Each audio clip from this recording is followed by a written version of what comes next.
Oops, sandali lang. Huwag niyo muna pong scroll up. Sobrang importante nitong tatalakayin natin. Pag-usapan natin sa araw na to ang robbery.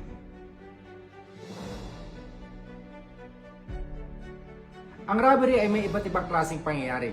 Maaari itong mangyari sa individual o maaari mangyari ito sa inyong pamamahay.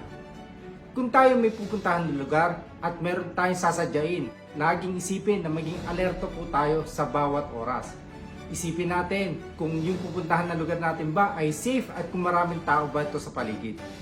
Kung meron kayong lalakaran na isang lugar at ito ay isang madilim na parte, siguraduhin po muna natin na ito'y ligtas at mas maganda siguro kung magpapasama tayo sa ating mga kasamahan.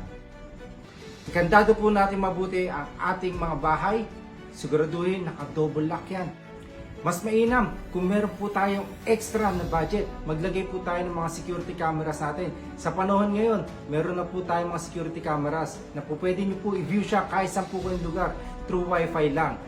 Mas maganda rin po na meron po may iwan sa ating bahay, at least meron magbabantay sa oras na kayo ay lilisan. Sa mga kaibigan natin at sa mga pamilya natin, lagi po tayong mag-iingat, lagi po tayong maging alerto at lagi po tayong maging mapagmanman sa ating paligid.